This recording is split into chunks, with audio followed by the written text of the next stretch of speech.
Amigas y amigos, ¿qué tal? Les doy la más cordial bienvenida a nuestra nueva sesión live, mes de septiembre de 2023. Y el día de hoy nos convoca un tema bien entretenido, diferente, que creo que no lo hemos abordado nunca, ¿ya? Ni en notas de videoblog, ni menos en sesiones de este tipo, que es hablar sobre tés clásicos del mundo del té y sobre sus preparaciones, pero enfocarnos bien en este concepto y que es todo lo que aborda. Bueno, para quienes se están conectando por primera vez a este tipo de live, bueno, les comunico que generalmente dejo a la mayoría de las personas silenciadas al inicio, pero en caso de que quieran reactivar sus micrófonos, lo pueden hacer, ¿ya?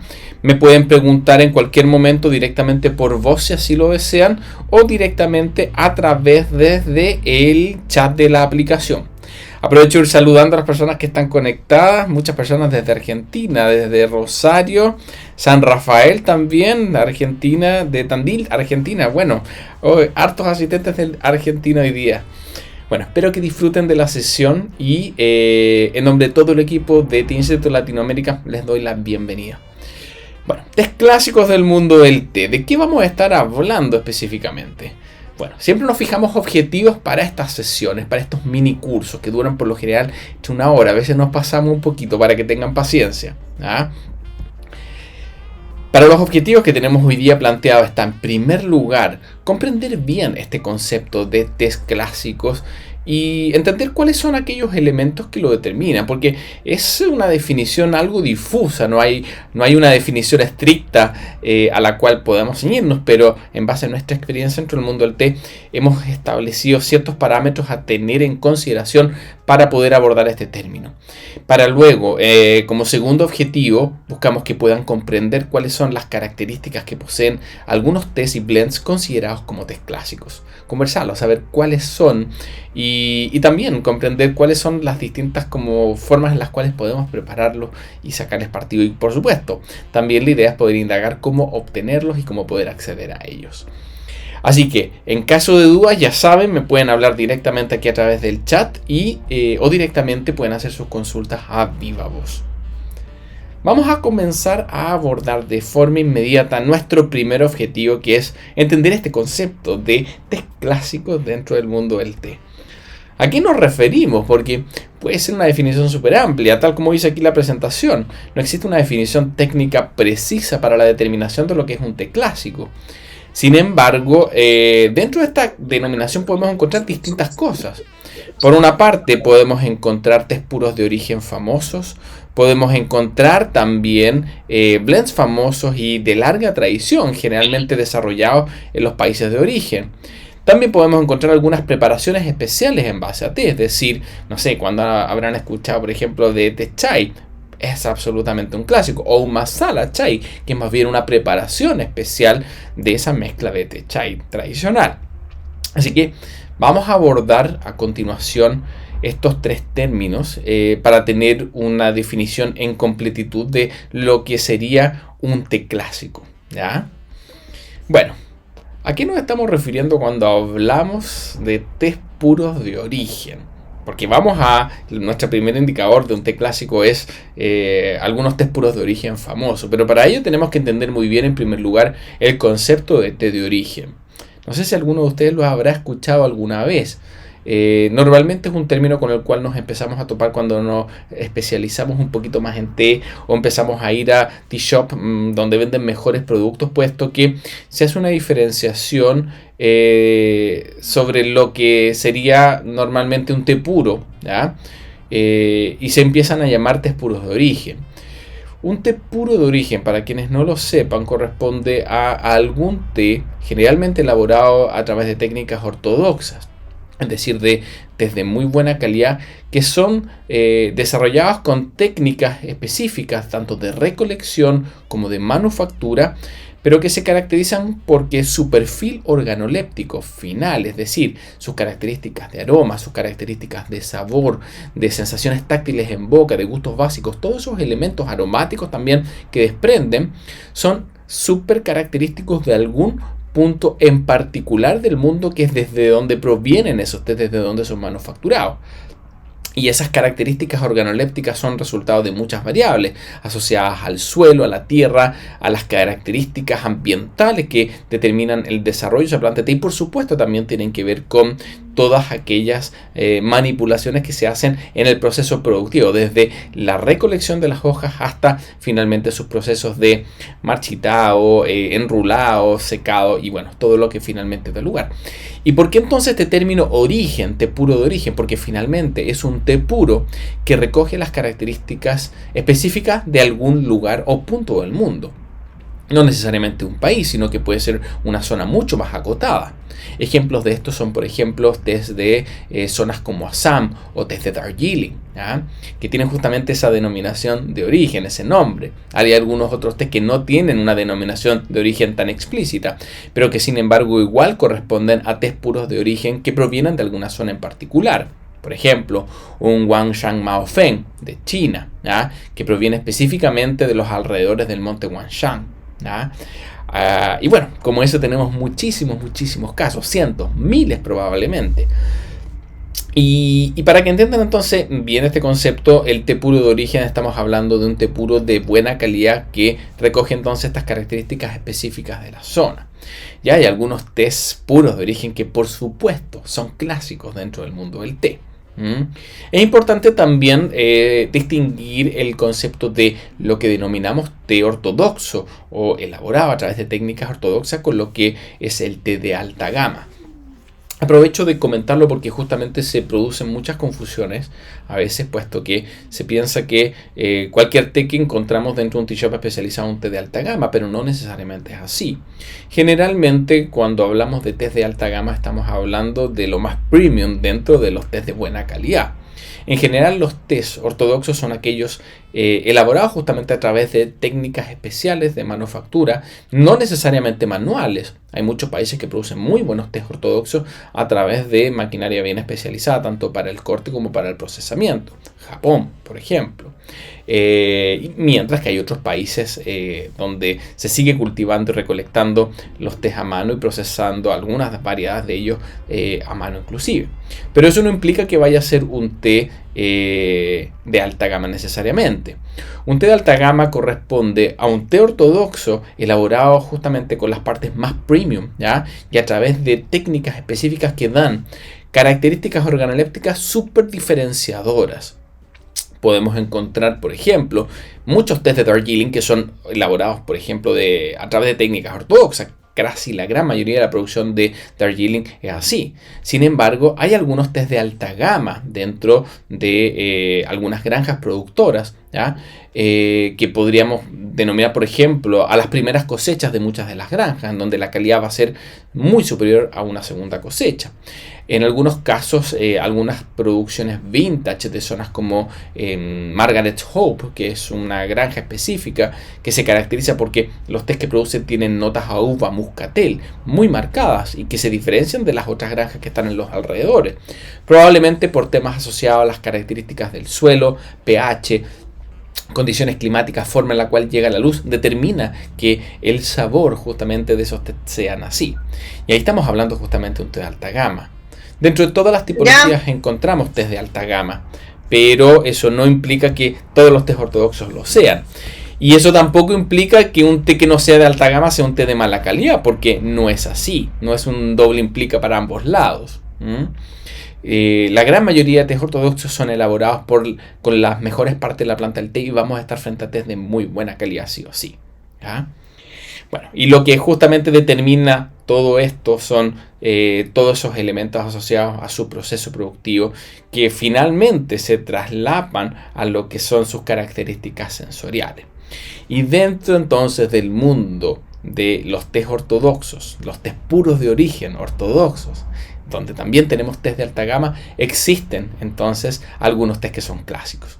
Dentro de estos tés clásicos de esta primera categoría hay ortodoxos y de alta gama. ¿ya? Ejemplos, Lapsang Souchong, que es un té de producción que tiene algunas características bien especiales, pero no es considerado un té de alta gama dentro de China. Es un té de muy buena calidad, pero no está al nivel como un Wangshan Maofeng o Utai Pin Ho Kuei, que son tés que son verdaderamente de más alta gama y más premium, por decirlo de alguna forma, por las partes de la planta que utilizan, por el nivel de antioxidantes que posee, por la química en general y por toda esa riqueza en términos organolépticos que podemos percibir, que es muy compleja.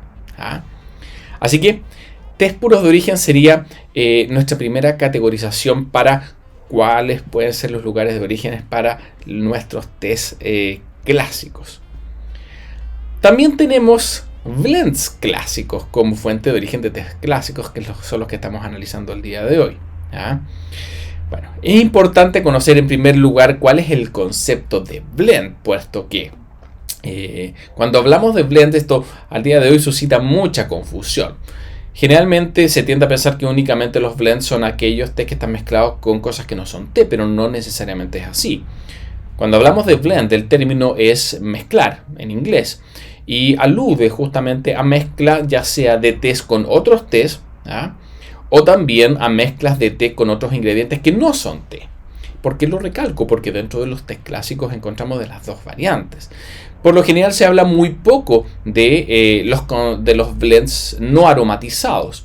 Cuando hablamos de blends no aromatizados, justamente nos estamos refiriendo a las mezclas de tés con otros tés. Por ejemplo, aterrizando un poquito el concepto, probablemente lo vamos a ver más adelante, pero un té como el English Breakfast, que es muy famoso a nivel mundial, absolutamente un clásico dentro de la cultura británica, que se ha extrapolado a todo el mundo. No hay hotel que hoy día no tenga un English Breakfast en su servicio de desayuno. Sin embargo, el English Breakfast, para que lo sepan, ¿ya?, corresponde a lo que técnicamente se conoce como un blend no aromatizado, en el cual, para obtener ese perfil de sabor que por un lado es intenso, tiene notas fuertes astringentes, un amargor marcado, muy maltoso, ¿ya?, pero a su vez dulzor, ¿ya?, eso se logra a través de la combinación de tés puros de origen de distintas zonas. Por lo general se mezclan tés de zonas bajas de Sri Lanka, o Sabaragumuga, Rubuna, lugares así, se mezclan con tés de zonas de Assam. Assam es una buena cuantía, casi un 50% de un English Breakfast. Pero también hay un porcentaje donde hay un tercer té que puede ser que provenga de Indonesia o de Kenia. Normalmente, últimamente, provienen de Kenia, ¿ya?, porque son muy competitivos, la verdad, y logran darle un perfil más dulce y vegetal, suavizando un poco el perfil de este English Breakfast. La mezcla de estos distintos tés, que son hechos por personas muy expertas de las distintas marcas que existen, tanto las marcas más comerciales de mercado masivo como los tés ortodoxos, logran un perfil súper equilibrado entre amargor y dulzor vegetal, que lo torna tan clásico y es un té intenso. Pero estamos frente a lo que sería el concepto de un blend no aromatizado. Y dentro de este blend no aromatizado, entonces hay clásicos, pero también hay algunos clásicos dentro de la categorización de blends que normalmente la gente conoce mejor, que serían justamente los blends aromatizados, que corresponden a aquellas mezclas en las cuales por una parte tenemos alguna base de origen en combinación con otros ingredientes exógenos que no son té. Pudieran ser frutas, hierbas, flores, ¿ya?, aceites esenciales, especias, bueno, cualquiera de esos tipos de ingredientes, dando lugar a una mezcla por lo general que busca ser armónica, en donde no se pierda la base de té, en donde se resalte la base y que el resto de los ingredientes combine de forma especial, logrando una mezcla en donde se potencie todo el conjunto. Eso es lo ideal de un buen blend. Sin embargo, recalco en otra cosa asociada a estos términos técnicos, puesto que muchas veces se tiende a asociar la palabra aromatización a la incorporación de ingredientes artificiales. Eso es un error.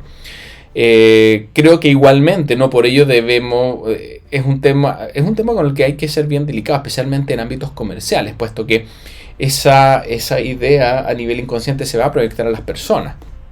Va a ser súper bueno que siempre lo podamos explicar siempre que podamos, puesto que en términos estrictos, cuando una aromatización va a provenir también a través de la incorporación de cualquier ingrediente botánico. Lo que hablamos de un blend tradicional, donde tú puedes estar agregando ingredientes 100% naturales, va a ser igualmente un blend aromatizado. Pero muchas veces las personas, al escuchar la palabra blend aromatizado, pueden pensar, ok, esto tiene cosas artificiales, cuando de verdad no es así. Veo una consulta, solamente se puede mezclar test negro, podemos mezclar 2 test verdes. La verdad es que en un blend tú puedes mezclar lo que tú quieras, ¿ya?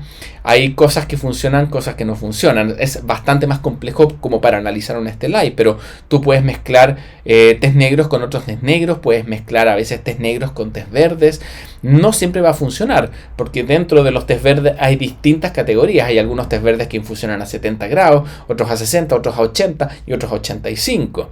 Dentro de los test negros pasa lo mismo. Dentro de los oolong, los test blancos, existen igual muchas diferenciaciones. Y lo que tenemos que tener en consideración es que poder mezclar una base con otra dentro de un mismo blend va a requerir que sus tiempos de sus temperaturas de infusión sean congruentes y asimismo sus tiempos de infusión para que justamente puedan acoplarse bien.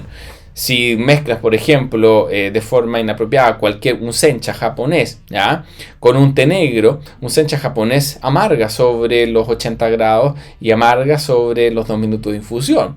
Por lo tanto, si lo mezclas con un té negro que requiere infusionarse al menos 3 minutos, entre 3 a 5 minutos y a 90-95 grados, te aseguro que esa mezcla no te va a resultar. Siendo que en otros casos sí te puede resultar con otras variedades de test verdes, con otras variedades de test negros. Así que es un mundillo muy grande, totalmente ajeno a lo que es este live, pero es importante que lo sepas porque, bueno, más adelante probablemente lo vamos a estar abordando mejor. Así que, volviendo al tema de las aromatizaciones, es importante entonces que sepan que un blend aromatizado no necesariamente implica que tenga ingredientes artificiales, puesto que el hecho de que ya contenga cosas que le dan aroma, que sean 100% naturales como ingredientes botánicos, va a ser técnicamente un blend aromatizado, ¿ya? ¿Qué otras cosas es importante que tengamos claros dentro de este mundo del blending? ¿Ya? En miras de justamente de nuestro objetivo de entender lo que son los test clásicos, es por un lado entender que dentro del mundo de los blends hay como dos variantes culturales, por así decirlo, para la definición de los blends. Por un lado tenemos blends de larga tradición, ¿ya?, de estilos orientales, en donde por lo general, ¿ya?, se tiende a tener pocos ingredientes, ¿ya?, en combinación con bases de té de muy buena calidad que logran una complejidad organoléptica muy alta, es decir, tés de muy buena calidad mezclados con ingredientes botánicos, no en mucha cuantía, a diferencia de lo que ocurre en los blends más de estilo tradicional, en donde por lo general encontramos bases de té a veces no muy buenas, con muchos ingredientes. Obviamente un buen tea shop especializado va a lograr mezclas de té donde va a tener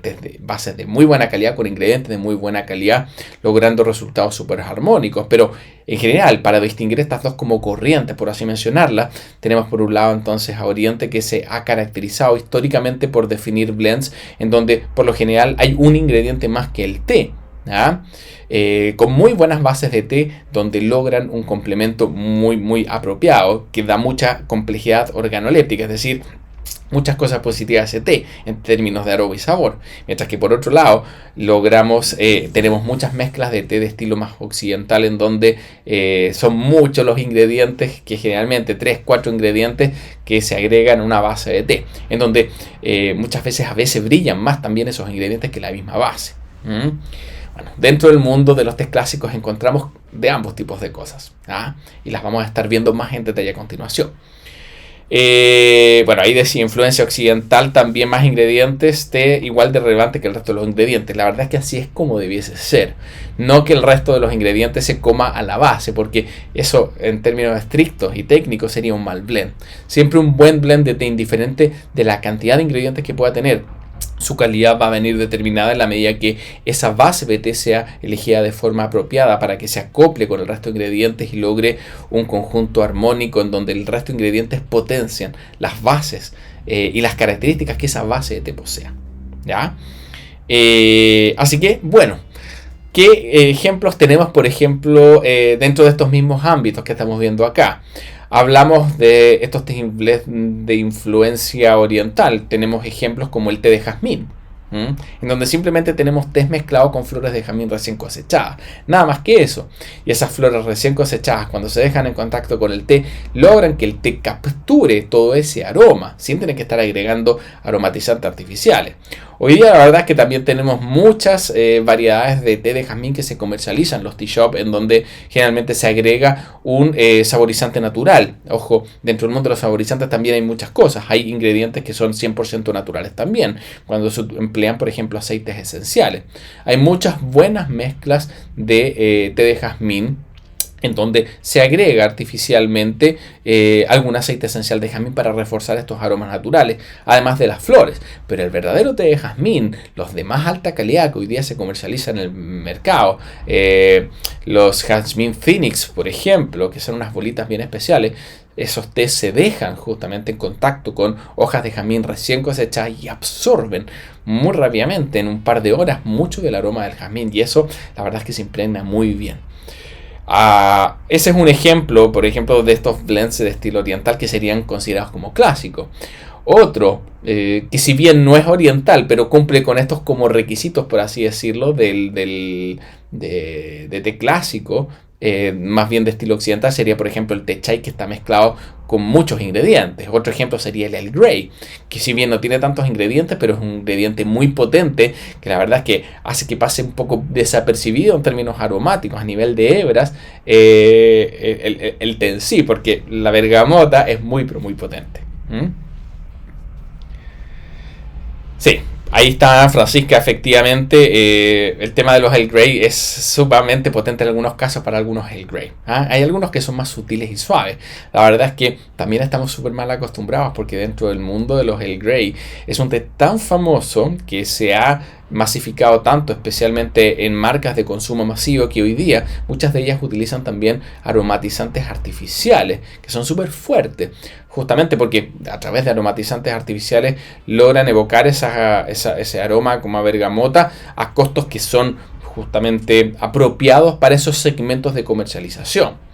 De hecho, a mí me ha tocado ver en algunos casos de personas que se han molestado, por ejemplo, porque sienten que en algún tea shop especializado compran un Earl Grey y sienten que tiene un aroma muy suave y diferente al que están acostumbrados. Y es porque están acostumbrados al sabor artificial, cuando la bergamota natural, si bien igual es súper intensa, ¿ya? No es tan intensa ni tan alcohólica, por así decirlo, como lo que se perciben en algunos blends de algunas marcas bien conocidas dentro del mercado del mundo masivo del té de bolsitas, ¿ya?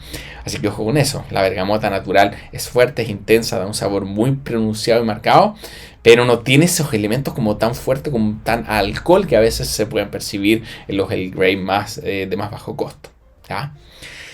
Ok, seguimos entonces, reenchufándonos entonces al tema de tés clásicos. Entonces, el concepto de blend, ¿ya?, también da origen a muchos de los tés clásicos que conocemos, tanto como blends no aromatizados como blends aromatizados de estilo oriental y de estilo occidental, ¿ya?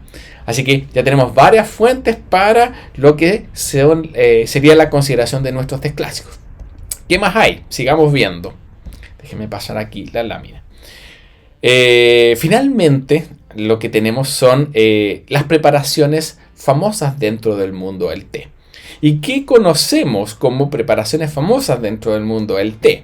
Aquí nos abstraemos un poquito de lo que son las hebras, sino que más bien nos enfocamos en lo que hacemos con ellas. Tenemos, por ejemplo, tés clásicos que son, por ejemplo, algunas preparaciones que poseen algún tipo de singularidad en su preparación. Por ejemplo, el matcha. Que tiene todos estos elementos con los cuales se prepara, que tiene el bowl, que tiene el chacén con el que se revuelve, ¿ya? Y por lo tanto es imposible decir que no se trata de un clásico dentro del mundo del té. Tenemos algunos otros más desconocidos, como el pochá tibetano, que es un té que se sirve con mantequilla y que se bate con unas máquinas bien especiales. Es muy graso y generalmente los templos tibetanos lo sirven a los turistas y lo sirven también de forma súper ceremonial. ¿Ya? Y estamos frente a una preparación dentro del mundo del té, una preparación especial del té. En el caso del pochá, té negro. En el caso del matcha, justamente ves el matcha en sí, que es té pulverizado, las hojas de tencha pulverizadas, ¿ya? Que se preparan de una forma bien tradicional. Pero también tenemos dentro de estas preparaciones famosas del mundo del té algunas bebidas especiales en base a té que pueden ser calientes o que pueden ser frías. Tenemos, por ejemplo, casos como el masala chai, ¿ya? Que el masala chai es diferente. No es solamente un té chai con agua, sino que es una preparación que tiene algunas características bien especiales, que se hace con una leche especial, que se hace con una leche muy grasa, que tiene una preparación donde se lleva varios herbores y cosas así. Otro caso sería el Kashmiri Pink, que es una bebida rosada, es un chai rosado que se hace en cachemira, ¿ah? Y que tiene una particularidad porque hoy día es una bebida que tiene una cierta complejidad para ser preparada. Sin embargo, hoy día han salido en el mercado varios chai rosados que se elaboran en base a remolacha y no es lo mismo. No es lo mismo porque aquí estás agregando, por así decirlo, un ingrediente que va a cambiar un poco el sabor y que va a agregar también, porque va a agregar dulzor definitivamente y le estás agregando con una especie de colorante al agregarle remolacha. Mientras que el verdadero pink chai hecho en cachemira se elabora en base a té verde con especias, en donde se agrega en una formulación bien específica, se agrega bicarbonato de sodio, eso se calienta y genera un concentrado que se llama el caguá, que es un líquido súper color guinda, intenso, que posteriormente lo preparas como chai, lo mezclas con leche y da un color rosado, ¿ya? Pero como se dan cuenta, hay muchísimas preparaciones clásicas dentro del mundo del té, el famoso té marroquí. Alguno de ustedes, se habrá tenido la oportunidad de ir a Marruecos, probablemente ha probado el té con menta, ¿ya? O el té con leche y menta y mucha azúcar. Se sirve de distintas variantes, pero es una mezcla muy particular de un té llamado Gampande, donde se le agrega menta piperita y te da un golpe de energía muy fuerte. Vamos a estar conversando sobre ello. Bueno, como hemos visto hasta ahora, ¿ya? En esta primera parte abordamos entonces este concepto de qué serían los tés clásicos del mundo del té y como nos hemos podido dar cuenta, no hay una definición precisa para ello. Sabemos que provienen entonces a partir de tés puros de origen, sabemos que provienen también a partir de blends que pueden ser blends no aromatizados, blends aromatizados de distintos orígenes y además puede provenir un té clásico, ¿ya? Lo que se conoce como un té clásico, a través de preparaciones especiales en base a algunos tés. ¿Cómo vamos hasta ahora? ¿Alguna consulta antes de seguir ya con la segunda parte en donde ya derechamente nos vamos a empezar a analizar algunos de estos tés clásicos? Quedo atento por si tienen dudas. Cristina, dime. Si quieres puedes preguntar por vos o directamente por acá, en el chat. Si algo no ha quedado claro dentro de los conceptos, bueno, también me lo consultan, por favor. Lo importante es que todo lo que estamos hablando hoy día les quede súper claro. El puerto sería de origen. El puer. ¿Ya? El puer es una variedad de dark tea.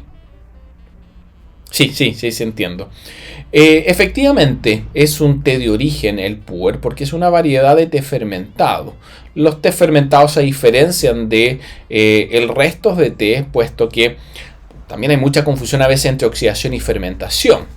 Ya es un concepto bien difuso. Químicamente tiene una base bastante similar porque oxidación y fermentación son intercambio de electrones entre sustratos a nivel superquímico.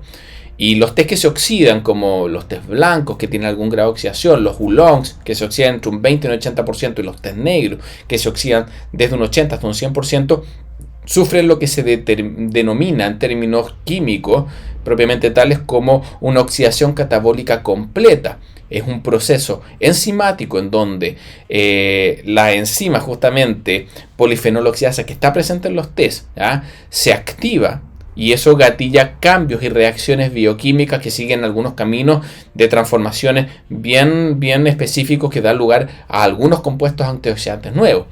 Esa Ese proceso químico toma los antioxidantes originales del té y los va transformando en un proceso en donde los va desintegrando y los va polimerizando en nuevos compuestos antioxidantes, lo cual le da un color bien específico al té, que se pone rojizo, ciertas características organolépticas, ¿ya? Amargor, le da también le da sensaciones táctiles distintas. Y es lo que les mencionaba, oxidación catabólica completa. ¿Ah? Sin embargo, cuando hablamos de fermentación estamos hablando de un proceso no enzimático, en donde la destrucción de estos antioxidantes no ocurre por la acción del oxígeno en contacto con esta enzima polifenoloxiasa, sino que ocurre por intercambios que se producen entre bacterias y los polifenoles, entre los antioxidantes. Es una fermentación bacteriológica. ¿Ya? Y los caminos bioquímicos que siguen los compuestos son súper diferentes y por lo tanto no se puede jamás homologar. Hay muchos que lo homologan por un tema de simpleza, oxidación y fermentación, pero los tés que se oxidan no debiesen fermentarse y viceversa. Y el puer, los dark teas en general, son tés que se fermentan y dependiendo de los tipos de bacterias o colonias de hongos con las cuales se procese, este proceso da lugar a distintas variedades. Y el puer justamente es una de estas variedades de dark tea que proviene justamente de la localidad de Pu'er en Yunnan, en China, ¿ya? Y que tienen algunas características organolépticas bien especiales que son originarias del tipo de bacterias y hongos con los cuales surgen en esas localidades, ¿ya? Por lo tanto, volviendo a tu consulta, efectivamente, ¿ya? El puer sí sería un té puro de origen. El Genmai Sha estaría dentro de los blends clásicos, absolutamente, ¿ya? De hecho, creo que está dentro del listado de los que vamos a estar conversando. El Genmai Sha original, hay algunas variantes nuevas como el Gen Matcha, que es algo similar que le agregan matcha, pero vamos a estarlo viendo más adelante. Otra consulta, té con esencias, ¿es menos sano que el té con especias? Absolutamente, va a depender qué es lo que estás buscando y va a depender de qué tipo de esencia estamos hablando. Si estamos hablando de esencias naturales, aceites esenciales, aceites naturales, ¿ya? Probablemente vas a estar recogiendo una muy buena química. Cuando trabajas con aceites esenciales tienen la característica de traspasarte también un beneficio sensorial, a diferencia de que si estás utilizando algún aromatizante idéntico al natural, donde ya es algo diferente que va a entregarte aroma pero no te va a entregar el beneficio. Y ya si estamos hablando de algo totalmente sintetizado y químico y artificial, no te va a entregar nada, sino que un sabor que para colmo no se va a sentir natural. O sea, si hacemos la comparación de esencias naturales, ¿ya? A especias, bueno, son cosas distintas. Las especias por lo general también aportan muchos beneficios, pero un aceite esencial o un aceite natural también te puede aportar beneficios, no así los aceites artificiales. Laura, rápidamente, antes de pasar a la segunda parte, paneo sobre lo que es el terroir dentro del té. Cuando hablamos del terroir, el terruño, estamos hablando de, por llamarlo de alguna forma, como la herencia que finalmente un té recibe en términos organolépticos, ¿ya? Asociado únicamente a las características asociadas al suelo, ¿ya? Y a las condiciones ambientales del lugar de donde proviene. Las características finales que va a tener un té dependen de muchas variables. El terroir es solamente una de ellas, ¿ya? Para que lo tengas claro, es decir, que el terroir no va a determinar con absolutamente cuáles van a ser las características organolépticas de un té. Hay elementos genéticos asociados a la subespecie de la planta, a las variedades de planta específica o a los cultivares que se empleen, ¿ya? Va a depender también de los procesos de manufactura que se aplican a las hojas tras la cosecha y a varias otras variables, ¿ya? Sin embargo, el terroir es una de las variables más relevantes también. Yo diría que está dentro del top 3 de las variables más relevantes en definir el terruño, puesto que puedes tomar dos semillas de la misma genética, es decir, dos semillas que son genéticamente idénticas, y una la plantas, por ejemplo, en una zona subtropical en Sri Lanka, ¿ya? Y otra la plantas a 2000 metros de altura en el Tíbet. A pesar de que comparten esa misma genética, el hecho de que el suelo sea distinto, que las condiciones ambientales sean distintas, va a determinar que la planta que va a crecer se va a ver distinta. Su concentración de químicos va a ser distinto, el sabor que van a tener van a ser diferentes. En algunos casos van a desarrollarse con mayor tamaño las hojas, van a haber más hojas que brotes, mientras que en la planta del Tíbet probablemente las hojas van a crecer de un tamaño menor, van a haber una concentración probablemente de brotes mayor que de hojas. Y por lo tanto, todas esas características, ¿ya?, van a dar lugar a tés muy diferentes entre sí, a pesar de que puedan tener una genética idéntica. Eso es para ejemplificar justamente el efecto que el terroir o terruño puede tener dentro de un té, ¿ya? Y ese terruño puede venir definido por muchas variables. pH del suelo, combinación mineral del suelo, pluviometría, oscilación térmica, altitud, ¿ya?, pendiente, ¿ya? De hecho, en una misma granja de té, el té que tiene una cierta pendiente, ¿ya?, de 30 grados, mientras que hay otra de 60 grados, provoca que el sol le llegue de una forma diferente, y en algunos casos esos tés no se mezclan porque tienen características organolépticas diferentes. Así que todo impacta, como te puedes dar cuenta. Y entonces eso sería el concepto de terruño, ¿ya? ¿Vamos bien hasta ahí? Vamos a continuar entonces ya con nuestra segunda parte y vamos a empezar ya a analizar a algunos tés clásicos dentro del mundo del té, que van a estar dentro de toda esta de estos grupos o subgrupos que hemos mencionado hasta ahora, que analizamos dentro de nuestra primera parte. ¿Cómo vamos a orientar el análisis de estos productos clásicos dentro del mundo del té? Están divididos en varios grupos. Tés puros, tés de origen clásicos, blends especiales de origen, ¿ya? Vamos a hablar también de blooming teas, tea cakes y dark teas especiales. Normalmente uno hubiese abordado los tres primeros solamente. Sin embargo, creemos que cuando hablamos de tés clásicos tenemos que incorporar estos otros elementos que muchas veces se habla muy poco de ellos, pero que en realidad son muy clásicos, ¿ya?, valga la redundancia, y muy especiales. Y la idea es poder hacer que los conozcan para aquellos que no los conocen hasta ahora. Déjenme tomar un sorbito de té. Estuve medio resfriado el fin de semana, así que necesito lubricar la garganta para poder seguir hablando sin gallitos y sin contratiempo. Vamos a partir entonces analizando algunos tés de origen clásicos. Esto corresponde al primer grupo que hablábamos, derechamente, tés clásicos dentro del mundo de los tés ortodoxos de origen. Y el primero que tenemos acá, muy famoso, ojo, vamos a hablar solamente de algunos. Es imposible poder abordar todo lo que podríamos catalogar como tés clásicos del mundo del té.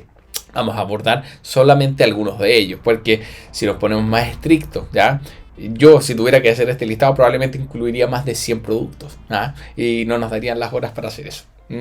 Pero bueno, va a ser una primera pincelada. Probablemente más adelante vamos a volver a retomar este tema y a hablar de otros. El té negro de Assam en India, probablemente lo habrán escuchado. Es un té de un carácter súper intenso, tal como dice aquí la presentación, maltoso, amaderado y de alto contenido de cafeína. ¿Qué más podemos mencionar dentro de los tés de Assam? Assam produce tés, es una zona que tiene características subtropicales dentro de India.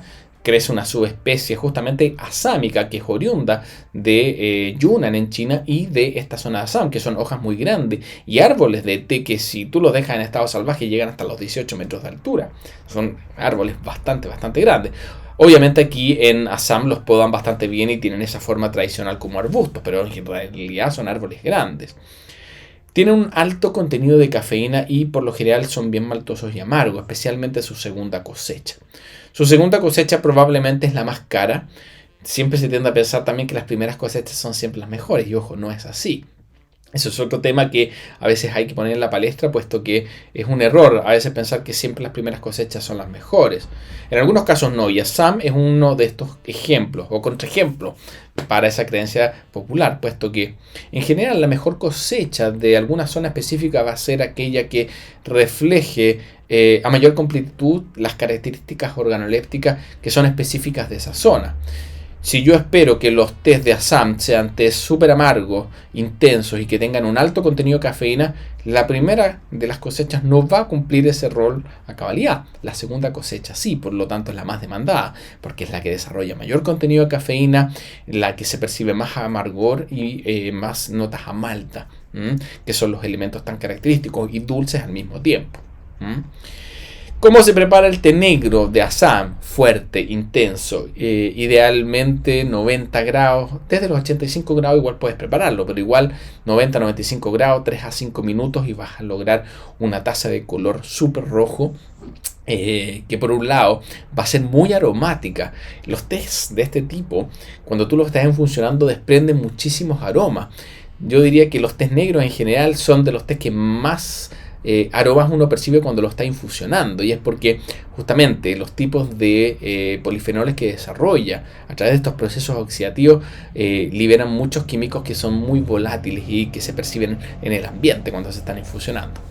La verdad es que este té es muy especial. Es muy especial, se los recomiendo siempre, especialmente para las mañanas, puesto que te da un golpe de energía muy pero muy bueno. Otro té clásico. Siguiente, seguimos en India, el famoso Darjeeling. ¿Se dan cuenta la diferencia que existe en términos de color en relación al té anterior? Muchas personas probablemente podrían ver este té y decir, oye, eso no es té negro, no es lo que yo conozco como té negro, pero es un té negro. ¿Y por qué es diferente al anterior? Puesto que proviene también de India, ¿ya? A muchos les surge esa duda. Y esto tiene que ver básicamente con, en primer lugar, la genética de las plantas que se plantaron por primera vez en Darjeeling y las variedades de plantas que se desarrollaron y cultivares que al día de hoy se siguen desarrollando, tienen una base genética en base a una subespecie oriunda de China, no a la misma subespecie que está presente en Assam. Y están elaborados, por tanto, en base a componentes genéticos oriundos de la subespecie sinensis originaria de China. Y son tés de hojas más pequeñas, de hecho es un árbol de té más pequeño que no sobrepasa los 5 metros de altura, a diferencia de los 18 metros que puede alcanzar los árboles de té de la zona de Assam. Muchas veces la granja de té, alguna cosa que llama la atención cuando uno va, es que uno ve muchos árboles dentro de las plantaciones, y cuando ves esos árboles piensas que son cualquier cosa, y después te dicen no, se dejan a veces algunos árboles que crezcan de forma natural y salvaje para dar sombra en algunas partes, ¿ya? Eso da mayor complejidad también como a todo el ecosistema, y cuando te das cuenta y ves esos árboles gigantescos y te dicen que son té, realmente uno ahí se da cuenta, oye, verdaderamente esto no es un arbusto, es un árbol, ¿ya? Y justamente los tés de Darjeeling se elaboran entonces en base a una componente genética originaria de China, ¿ya? Se elaboran en Darjeeling, que es una zona además diferente, en donde el clima es distinto, es muy lluvioso, es algo más templado, y son zonas de altura que parten desde los 600 metros de altura y en algunos casos sobrepasan los 2100 metros sobre el nivel del mar. Y esas diferencias de altura también provocan características organolépticas por este concepto de terroir que antes consultaban. Porque hay menos oxígeno, hay mayor cantidad de bruma y eso sumado a una genética diferente da lugar a un té que se ve muy distinto. Y que de sabor también es muy diferente y posee un perfil único.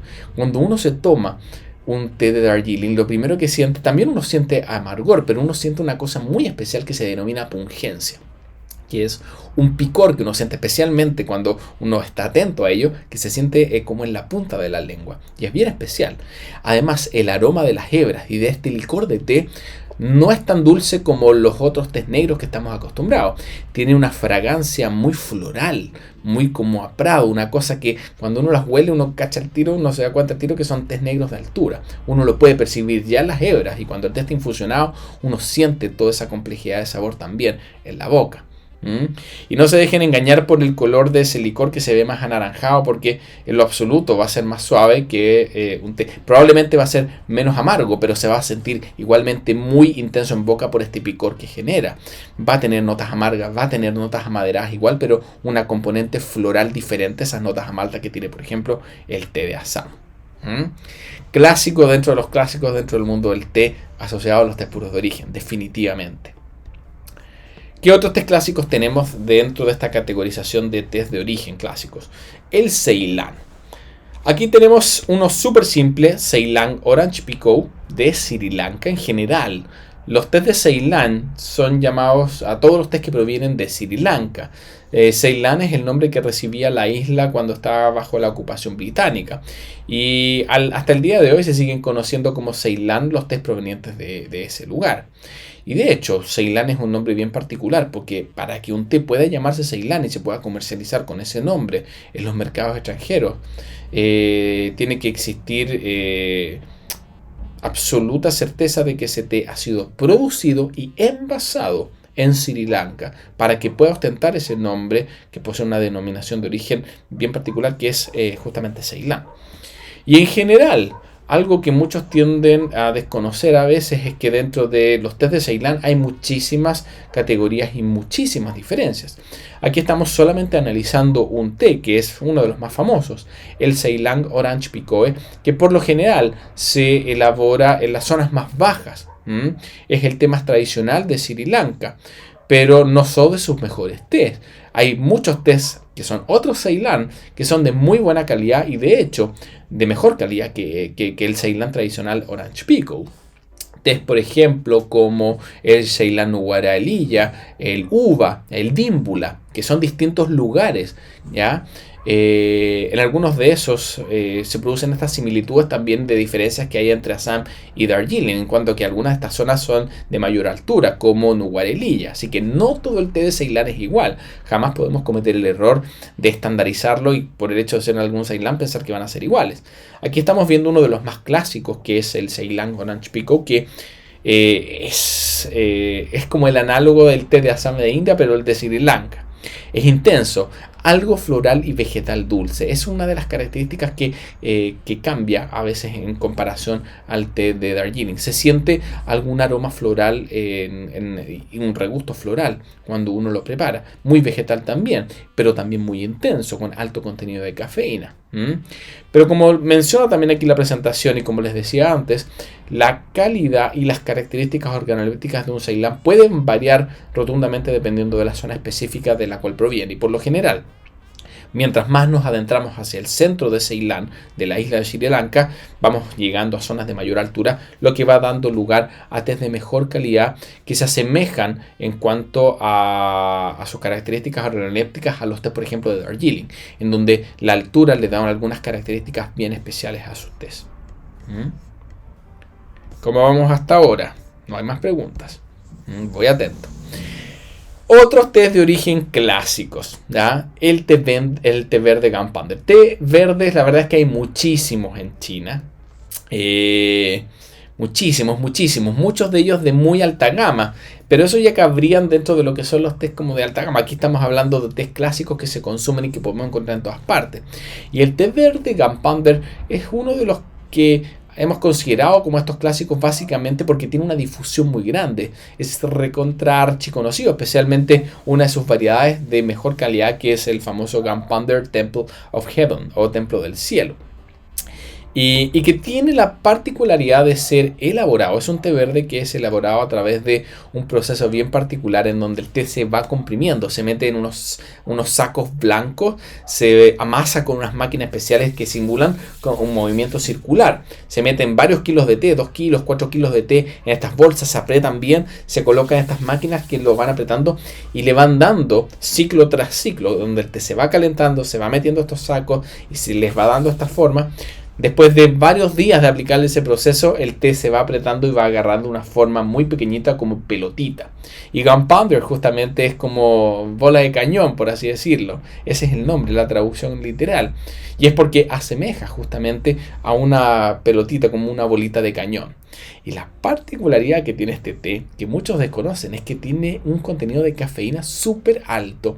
Uno de los más altos probablemente dentro de los tés verdes. Y esto es básicamente porque esos procesos intensos a los cuales se somete para darle esta forma tan particular libera mucha química de esos tés, va estrujándolo y todos esos aceites se van liberando y posteriormente los procesos de secado se van impregnando y dentro de todos esos químicos hay aceites, hay cafeína y eso que provoca que cuando tú lo preparas inclusive a 2 minutos, que es lo que normalmente preparas como máximo un té verde, ¿ya? Y a temperaturas más bajas, igualmente en taza va a liberar una química mucho más completa y compleja, lo cual va también a traer notas vegetales más intensas que otros tés verdes. Es sin duda un clásico y es base para una preparación clásica también que existe dentro del mundo del té, que es este té marroquí que les hablaba antes, ¿ya? ¿Posee más cafeína que el matcha? No. No más café. La verdad es que puede depender muchísimas variables, va a depender del matcha. Hay muchos Gampander, puedes encontrarte Gampander de 9 calidades distintas, inclusive, ¿ya? Y dependiendo del momento de la cosecha, de las partes del planta que se hayan seleccionado, va a variar también ese contenido de cafeína. Por lo tanto, no es una pregunta de simple respuesta. Lo mismo puede ocurrir con el matcha. Ese matcha puede estar elaborado en base a un contenido de hojas con poca cantidad de brotes, con mucha cantidad de brotes, ¿ya?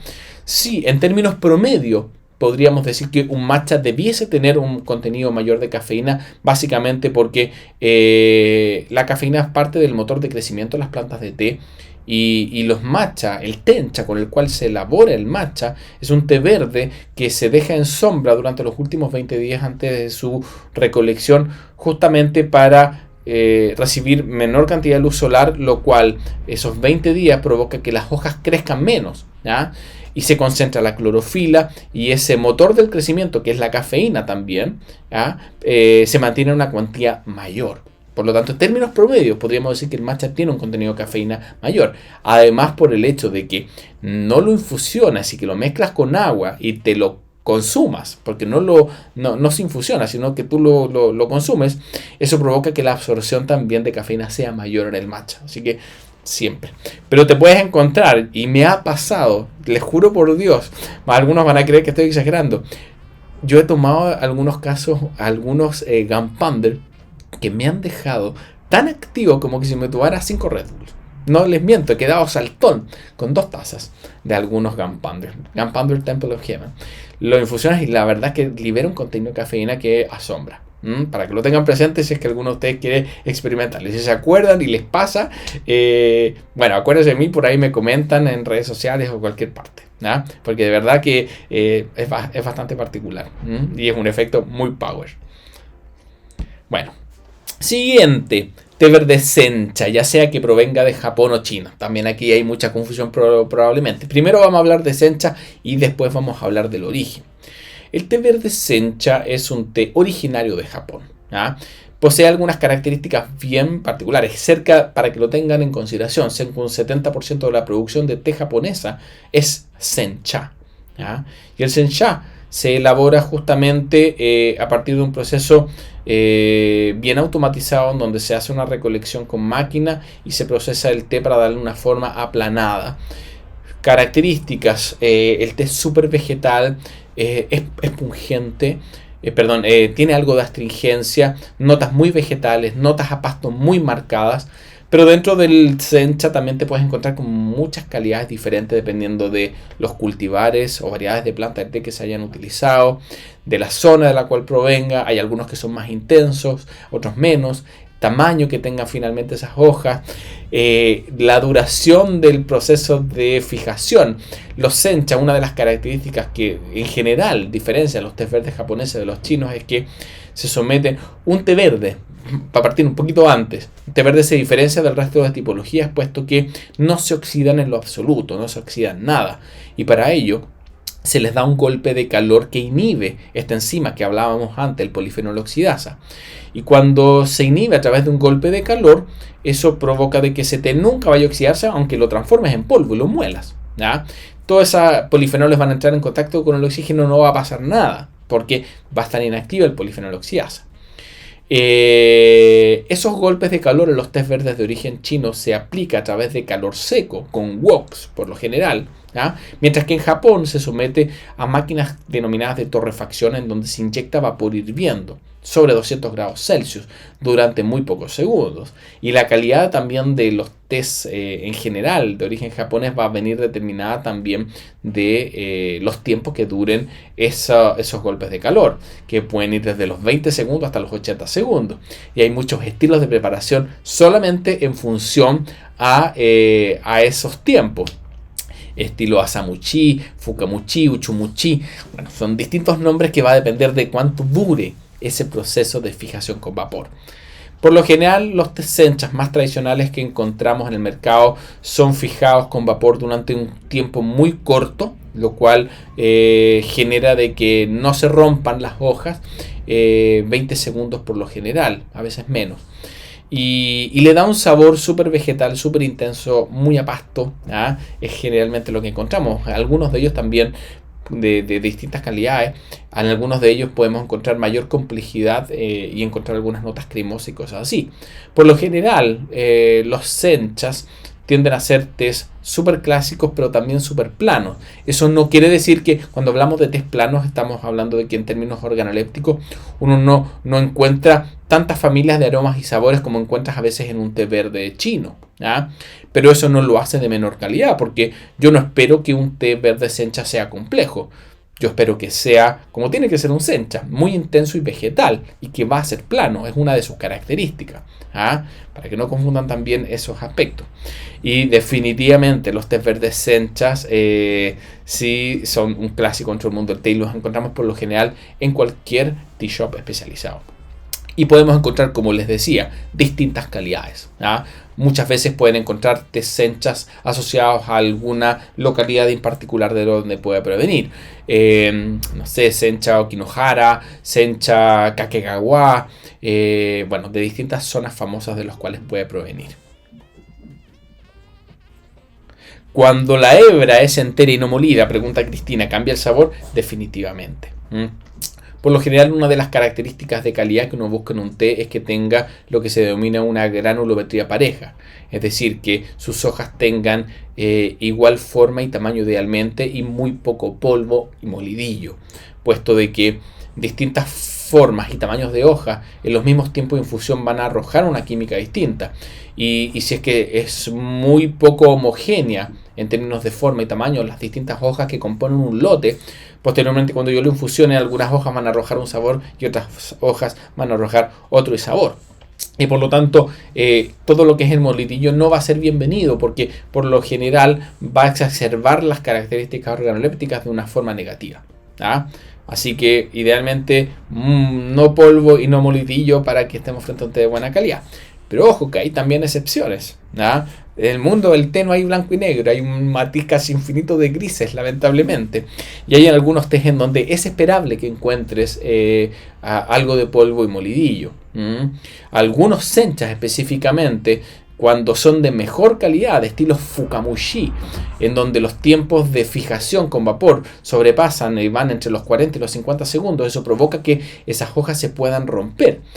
Tiene una ganancia organoléptica muy buena en términos de química y en términos de sabor. Sin embargo, puede ser que te encuentres con algunas hojitas más rotas, ¿ya? Lo cual va a simple vista parecer una granulometría de menor calidad. Pero se va a ver una hoja más brillante que va a ser distinta por el estilo Fukamushi y probablemente en términos organolépticos, en términos de costo, va a ser más caro que otro que pueda verse entero. Por lo tanto, no es tampoco algo tan fácil de asimilar. ¿Ya?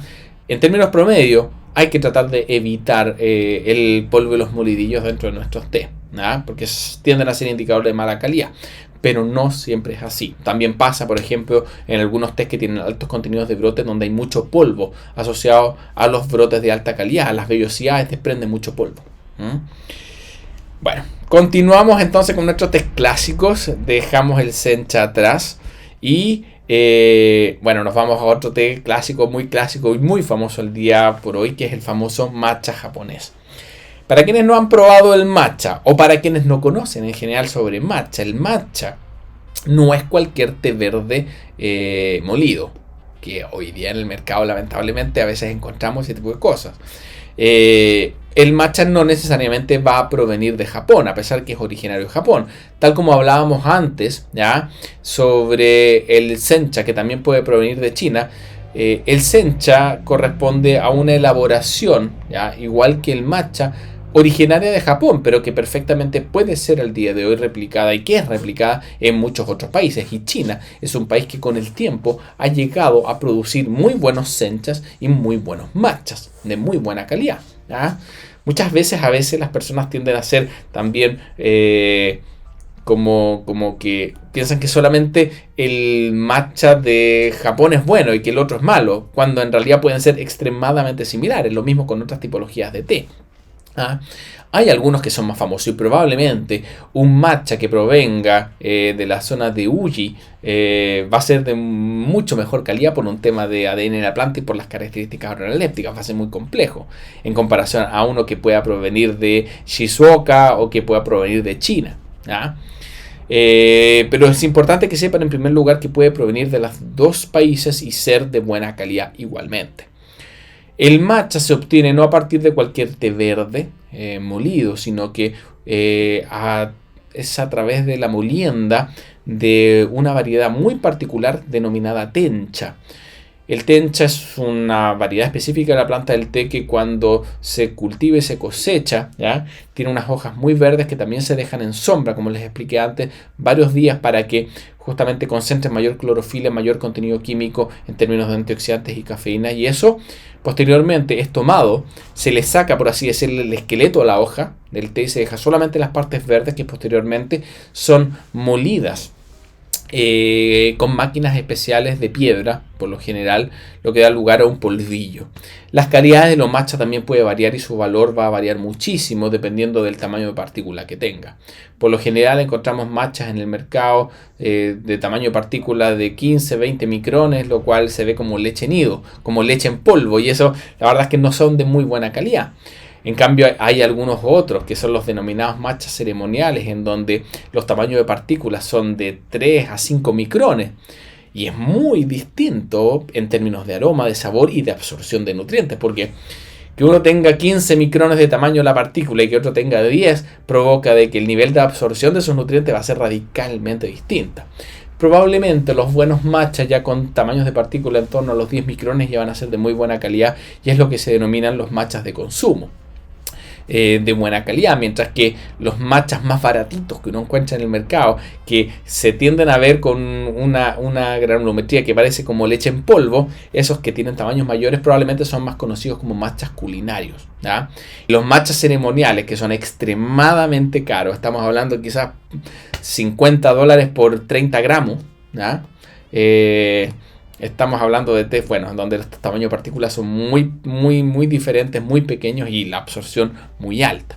En general, en términos promedio, que si tuviéramos que catalogar a la mayoría de los matchas, son muy vegetales de sabor, notas a pasto súper intensas, en algunos casos también notas marinas, ¿ah? Alto contenido de cafeína, altísimo contenido de L-teanina y altísimo contenido de antioxidantes.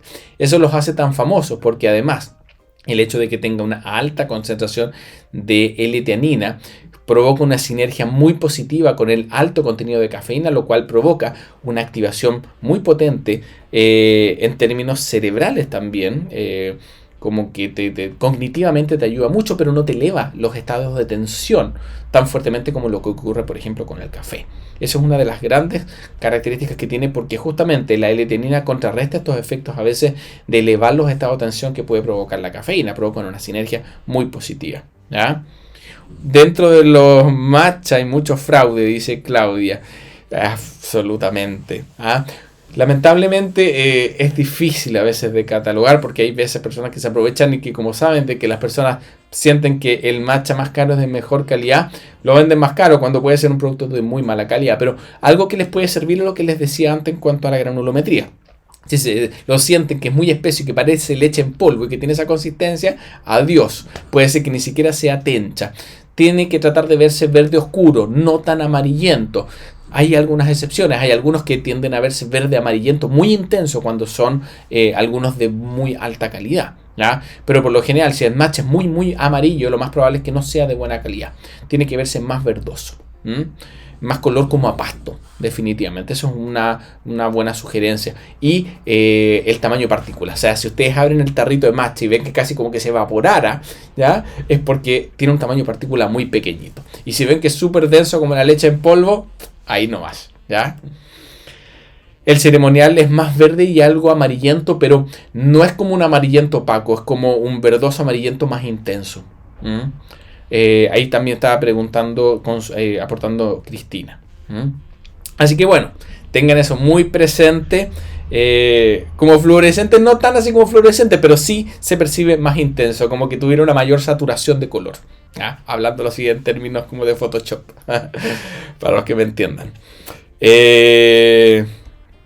En general, casi todos estos tipos de test verdes va a depender muchísimo de las condiciones de almacenamiento y cómo venga. O sea, si viene enlatado, sin oxígeno, sin nada, te puede durar fácilmente 3 años y no tener ningún tipo de pérdida organoléptica. ¿Ya?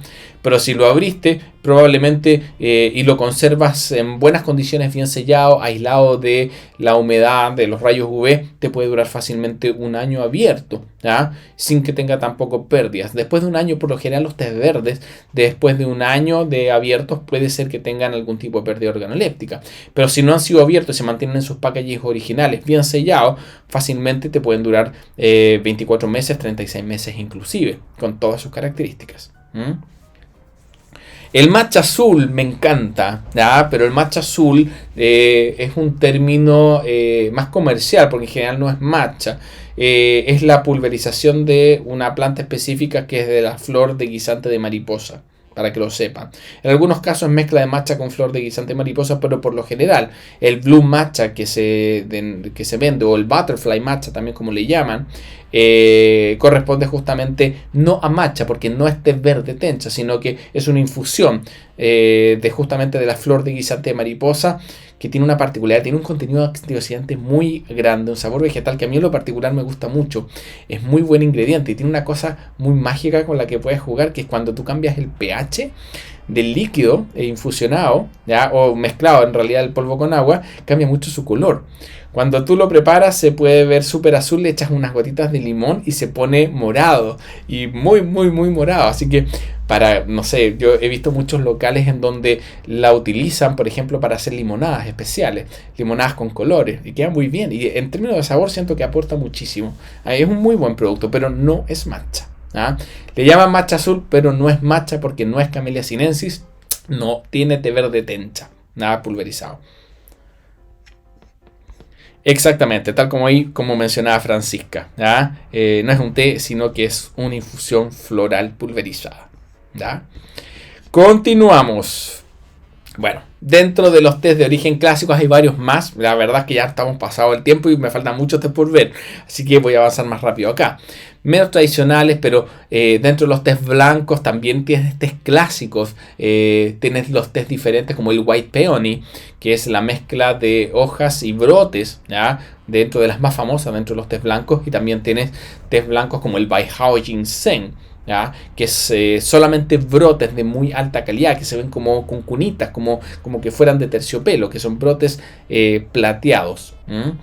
Dentro del mundo de los oolongs también tienes varios oolongs clásicos, ¿ya? El famoso Tiwanjin, ¿ya? Que es un oolong de China, elaborado justamente en agradecimiento a la diosa de la misericordia de hierro. Y es un oolong que a mí en lo particular me gusta mucho, y es un oolong muy barato. Eso es lo otro que a mí me llama la atención. Siento que la calidad que tiene es muy buena para la calidad, tiene unas notas de sabor muy especiales. Tenemos otros tipos de oolongs también que son bien clásicos, como los oolongs taiwaneses, que tienen notas vegetales, color esmeralda, que son muy vegetales pero de una forma muy distinta al Tiwanjin de China. Tenemos algunos otros oolongs que son de oxidaciones mayores, conocidos como los oolongs de Formosa, ¿ya? Que son oolongs más oscuros que tienen un dulzor muy pero muy potente y muy particular. La verdad es que dentro del mundo de los oolongs hay muchos oolongs clásicos. Yo creo que lo vamos a dejar para una siguiente sesión retomarlo. Y dentro de el mundo de los puers también, ¿ya? Hay algunos puer que en general comparten las mismas notas de sabor, pero dentro de los puer tenemos los puers crudos y los puers cocidos. Creo que lo vamos a ver después justamente dentro de lo que son los discos comprimidos que están dentro de los test clásicos que vamos a estar abordando en la sesión de hoy día. Nos pasamos ahora a algunos blends de test clásicos. Ya hablamos un poquito de esto, muy famoso a nivel de test ortodoxos, muy famoso a nivel de consumo masivo, marcas de consumo masivo, el English Breakfast, que es este té que justamente, como les mencioné al principio de la sesión, mezcla tés negros de zonas de Assam, de zonas bajas de Sri Lanka y también de Indonesia o Kenia. Ahí no está completo. Porque hoy día, al día de hoy, yo diría que lo que más se utiliza como tercer componente del English Breakfast es té de Kenia más que de Indonesia. ¿ya? Es de un perfil súper intenso, dulce y maltoso, ideal para el desayuno y para combinar con leche. Muy rico, muy bueno para justamente activarnos durante la mañana. Y un blend de té clásico, no aromatizado, famoso en todo el mundo. ¿Cuál otros casos tenemos? El 5 o'clock tea, muy clásico y diferente. Recién veíamos el té, el English Breakfast, que en general era un té intenso y maltoso. El 5 o'clock tea, a diferencia, también es un blend no aromatizado que mezcla puros tés negros de altura. Mezcla tés negros de zonas altas de India, como de Darjeeling, con tés provenientes de zonas altas de Sri Lanka, que todos comparten, a pesar de tener matices distintos, comparten estos aromas bien florales y únicos que le da la altura al té. Y es un té diferente, es un té más refinado, pungente, intenso igualmente, pero de una forma diferente al English Breakfast y que se suele utilizar para el té de las 5 de la tarde. Por eso se conoce como el 5 o'clock tea y que combina bastante bien con cosas dulces. A mí me encanta, la verdad. En general, todos los tés negros de altura a mí me gustan. Y el 5 o'clock justamente te da una combinación que por lo general no es cara y que lo encuentras también en muchas marcas masivas. ¿Ya? En Twinings lo puedes encontrar bueno, la verdad es que en varias otras marcas.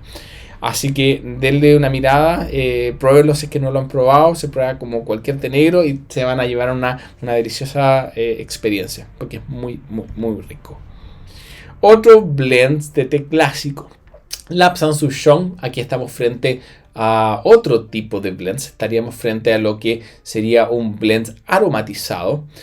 Mucho ojo también con el Lapsang Souchong, porque el verdadero Lapsang Souchong proviene de la zona de Wuyishan, del Parque Nacional de Wuyishan en China, y es uno de los denominados Wuyi Rock Teas, que son tés con unas notas minerales bien particulares, y por los cultivares, variedades en realidad, aquí no es cultivares, variedad de la planta del té que se utiliza, el verdadero Lapsang Souchong no tiene ningún tipo de aromatización artificial, sino que esas notas características que tiene a humo y tabaco provienen naturalmente del terroir, ¿ya? De la zona en la cual crece.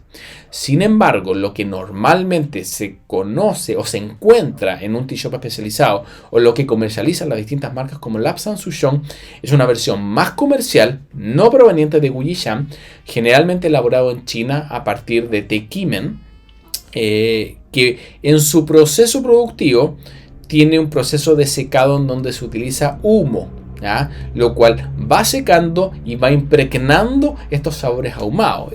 Y es por ello que podemos tener Lapsang Souchong como té puro de origen y podemos también tener Lapsang Souchong como blends aromatizados, que es lo que normalmente encontramos. Ambos son muy ricos, probablemente va a ser menos intensa esas notas a humo y tabaco en un té puro de origen de la zona de Wuyishan. Sin embargo, es mágico que eso provenga de forma natural del té, ¿ya? Y es el verdadero Lapsang Souchong. Y encontramos esta otra versión que es la más comercial que tienen casi todas las marcas, en donde encontramos potentes notas a humo, un regusto a tabaco bien rico, bien rico. A mí me encanta el Lapsang Souchong en sus dos formas. Es importante que lo sepan también para que sepan que hay uno que es el verdadero y que es el falso, por así decirlo, pero no es de mala calidad. Es lo que hoy día se ha ido desarrollando, exacerbando justamente estas características organolépticas que originalmente tenía y transformándolo en un producto más comercial, que tiene también un origen, ojo, el Lapsang Souchong, y esta aromatización no es porque alguien decidió mezclarla con esto, sino que también fue resultado justamente de las mismas, de los mismos viajes que el té sufría para llegar desde China a Occidente, en donde pasaba por caravanas, donde se ahumaba a veces de forma natural por las fogatas de las personas que transportaban el té. Y muchas veces el té se empezó a encontrar con que llegaba con sabor a humo y la gente les empezó a gustar así. Y por eso se empezó ya a transformar en un producto comercial en donde fue sometiéndose a un proceso de secado con humo para exacerbar un poco estas características, ¿ya? Pero no fue algo que sucedió tampoco al azar.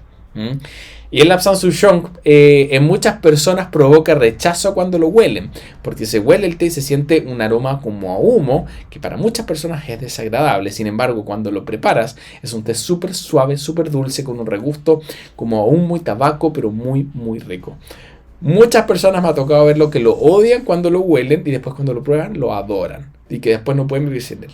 De verdad que es así. Para que lo tengan presente. Otro blend de té clásico, el Russian Caravan. Yo diría que un poquito menos conocido que el Lapsang Souchong. Es un blend que mezcla justamente tés negros Kimen con Lapsang Souchong. Y que es un té con un perfil ahumado un poco más suave que el Lapsang. Y que tiene algunos elementos más dulces también. Algunos elementos como a cacao que son característicos de los tés Kimen. ¿Ya? Es muy aromático, es un té suave y justamente su nombre recoge justamente esta tradición asociada a las caravanas de té que lo transportaban desde Oriente a Occidente, en donde duraban meses y muchas veces el té se impregnaba con humo, dando lugar a estas mezclas que hoy día son tan pero tan famosas. Blend de tés clásicos aromatizados, ¿ya? El famoso Earl Grey, que encontramos de muchas calidades con ingredientes, a veces aceites naturales, muchas veces aceites artificiales. La gran mayoría de marcas masivas, por así decirlo, como Twinings, son en base a aromatización artificial. Es importante que lo sepan. Pero muchos de los Lapsang Souchong que ustedes pueden encontrar dentro de algún tea shop especializado no va a ser de este tipo. Y va a ser probablemente uno de buena calidad en base a aceite natural de bergamota, que además de darnos ese sabor tan tradicional que tiene la bergamota, nos va a aportar bastante activación porque es uno de los principios activos que otorga la bergamota, ¿verdad? Clásico dentro de los clásicos, imposible no identificarlo, ese aroma muy fuerte que tiene. Y fíjense que simplemente hay muchas como variedades también. Hay algunos tea shops o algunos blenders que además del aceite de bergamota lo adornan con otros ingredientes, como pueden ser flores de jazmín, flores de aciano o cualquier otra combinación de sabores. A veces también me ha tocado ver algunas combinaciones muy ricas con fruta. Creo que hay unas mezclas de chirimoya con bergamota que funcionan muy bien. Otras de frutos como algo cítricos con bergamota también funcionan bastante bien. Así que dentro del mundo de los Earl Grey se pueden encontrar muchas especialidades. Uno de los que más me ha gustado, que me ha tocado probar, es Earl Grey en base a rosas pakistaníes. Hay algunas mezclas en distintos países que lo he visto trabajar. En Chile también conozco una empresa que lo trabaja, que es justamente la casa de té que está relacionada un poco con nosotros, pero tienen un Earl Grey que creo, no sé si se llamará así, Earl Grey con rosas o Earl Grey Rose, y que mezcla justamente la bergamota con unos pétalos de rosas muy pequeñitos que son originarios de Pakistán, que tienen un aroma y una fragancia extremadamente fuerte, y que en combinación con la bergamota, un manjar, una cosa que ya cuando abres el frasco quedas impresionado y cuando lo pruebas, magnífico. Lady Grey también le llaman, sí, efectivamente. Así que bueno, dentro del mundo de los Earl Grey hay muchas cosas, pero digno de probar y un clásico entre los clásicos absolutamente. Otro blend de té clásico, el famoso té chai, donde también hay mucho mito, donde también hay muchos errores en su elaboración. Un té chai es la combinación de una base de té negro con distintas especias que tiene dos objetivos por lo general. El primer objetivo es que sea un té súper activador. Para ello debemos seleccionar bases que tengan altos contenidos de cafeína, justamente con ingredientes que también aporten ese principio sensorial. Es por eso que encontramos ingredientes como cardamomo, como jengibre, que nos prenden bastante en combinación con las especias. Pero la segunda característica que tiene que tener un buen té chai es que tenga que ser dulce. Es decir, que esa combinación de especias también tiene que ser armoniosa en el sentido que logre endulzar el té. Y no simplemente sentirse picante, que es el error que a veces muchos cometen. No quiere decir eso que no tenga que ser picante. Por lo general, un buen té chai va a tener picor, va a tener una base muy robusta de té negro que va a complementar muy bien estas especias sin perder las características de aroma y sabor que ese té tiene que tener.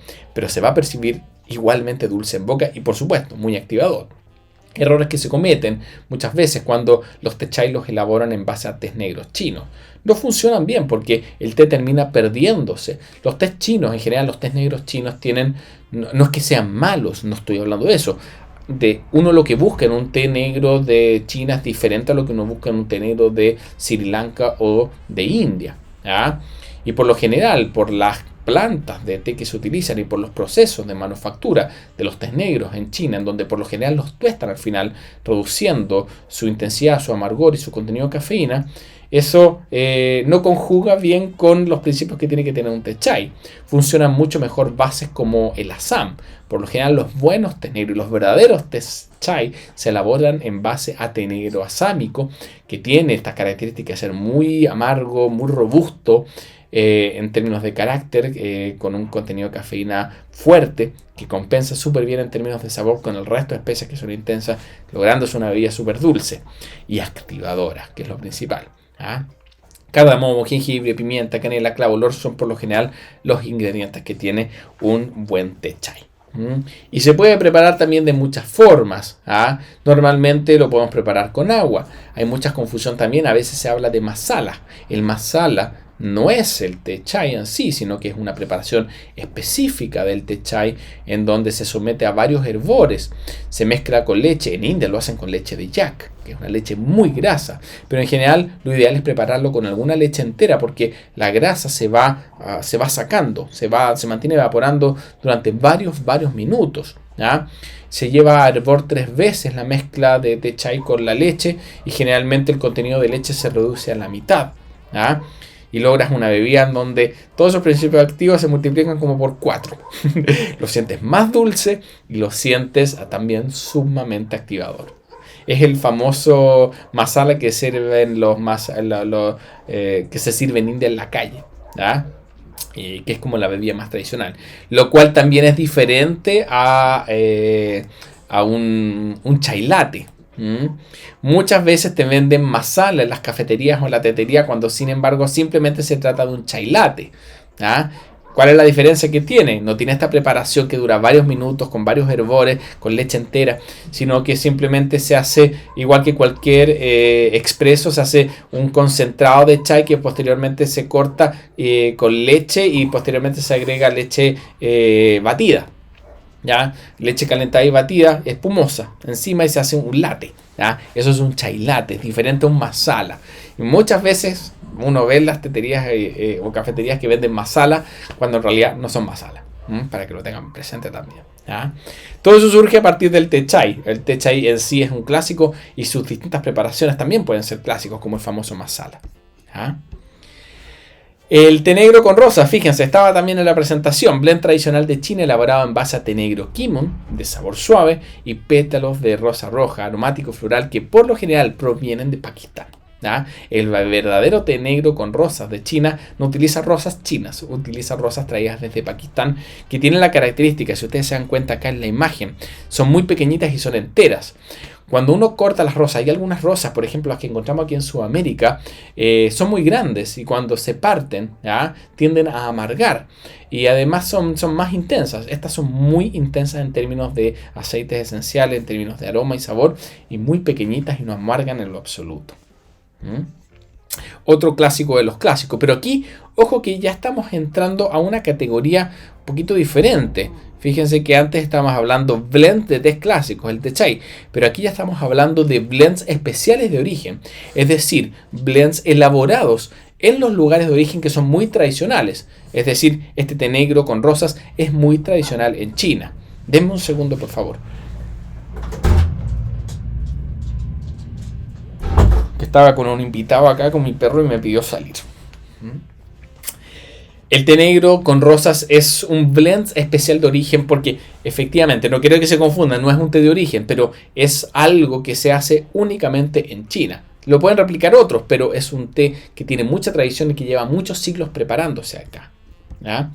Lo mismo ocurre con otros blends especiales de origen como el té negro con lychee. El lychee es un fruto bien particular, tal como lo vemos acá, y es otra especialidad china, que es té negro aromatizado justamente con el fruto lichi en sí, deshidratado. Tiene un sabor dulce, tropical, que es único e inigualable y se hace muchísimo tiempo en China. Y lo puede encontrar. La verdad es que es un poco más difícil de encontrar este té negro con lichi en distintos lugares del mundo. ¿Ah? Si tienen la oportunidad de topárselo, pruébenlo porque va a ser una experiencia diferente. Va a ser un té negro con un sabor tropical que proviene de China, que es muy rico, muy fragante y muy dulce, la verdad, es muy rico.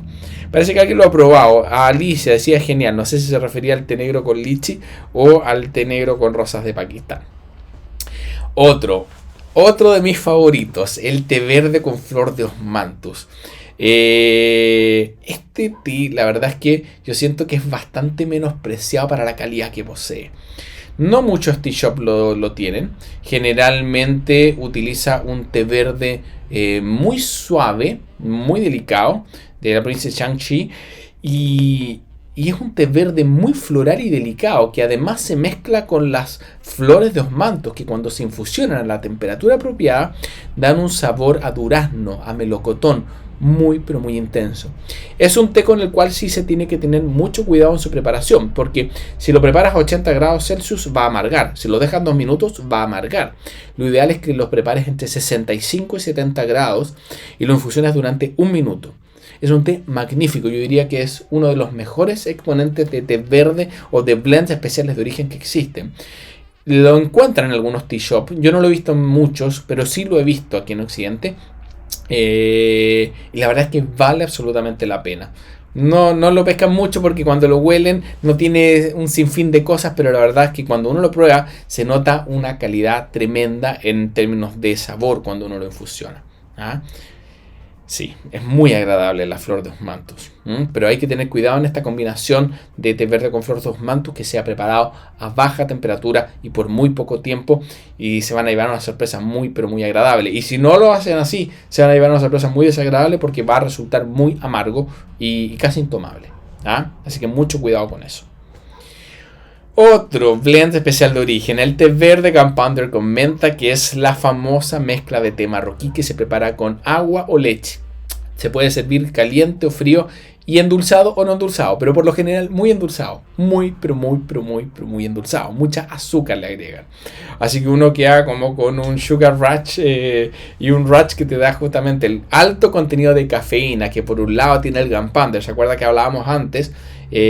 Hablamos de esa comparativa que una vez me tomé 2 tazas y que llegué a quedar tiritón. Bueno, la verdad es que te da mucha energía esta combinación y por eso es tan famoso y por eso la sirven en todas partes. Tú llegas a Marruecos y en los hoteles, en cualquier parte en donde tú vas, te lo sirven, ¿ya? Y tiene un contenido de cafeína bastante alto. Mucho ojo con eso, especialmente si es que alguno de ustedes también tiene algún problema asociado al azúcar. Ojo con eso porque cuando te lo sirven es una bebida altamente azucarada. Otro blend especial de origen, el Genmaicha. Té verde. ¿Qué tipo de té verde? Es una especialidad japonesa que se elabora a partir de un té verde denominado Bansha.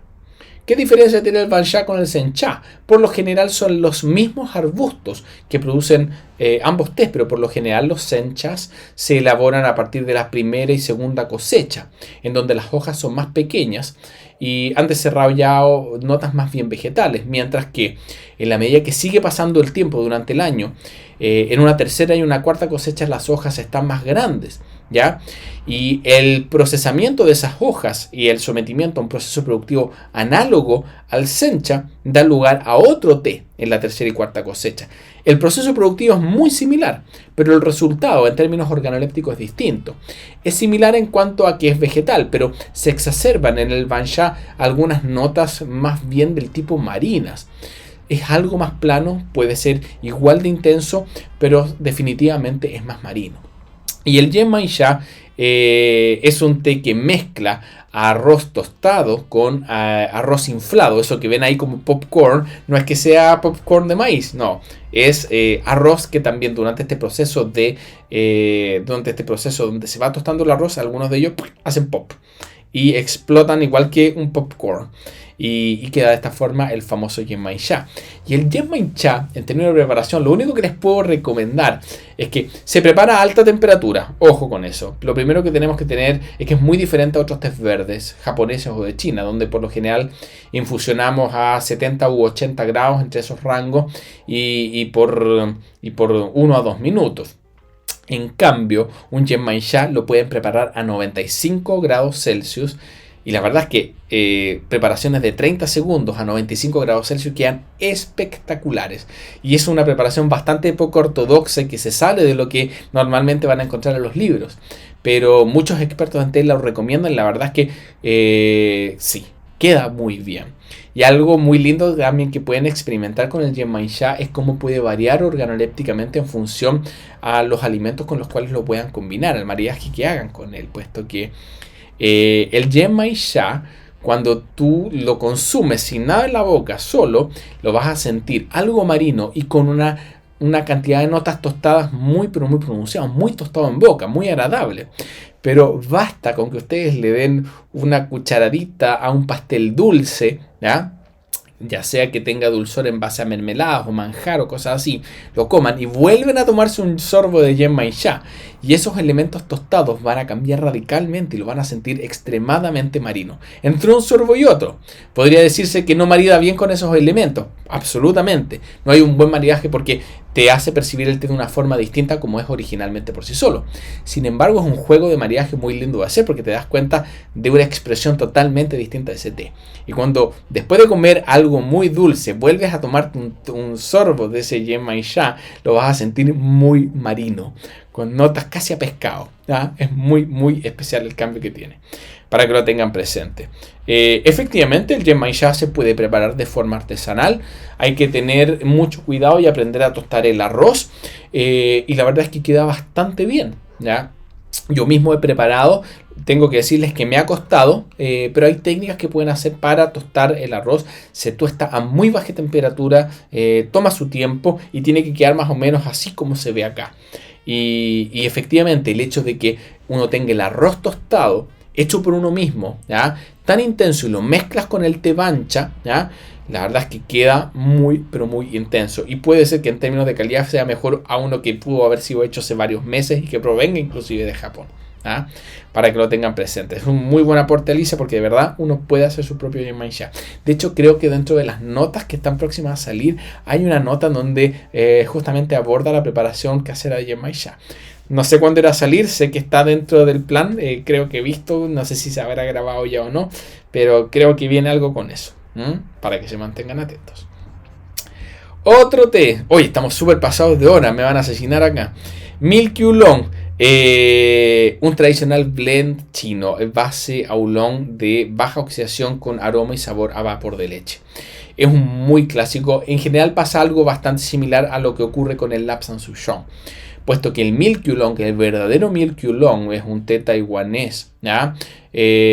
Bueno, que en realidad está en China y Taiwán, pero proviene de una variedad de planta té muy específica llamada Jinshuang, que posee unos químicos denominados lactones, unos antioxidantes que justamente le otorgan naturalmente unas notas de sabor a leche. Sin embargo, mucho del Milky Oolong que hoy día se comercializa en la mayoría de los tea shops especializados, puede ser que esté elaborado igualmente en base a Jinshuang, que es este cultivar, en algunos casos cultivar, en otros casos variedad de planta té, que no es lo mismo, ¿ya? Sin embargo, tienden a ser mezclados con aromatizantes de vapor de leche para justamente intensificar esas notas aromáticas y alechadas, por así decirlo, a vapor de leche que lo hacen tan característico.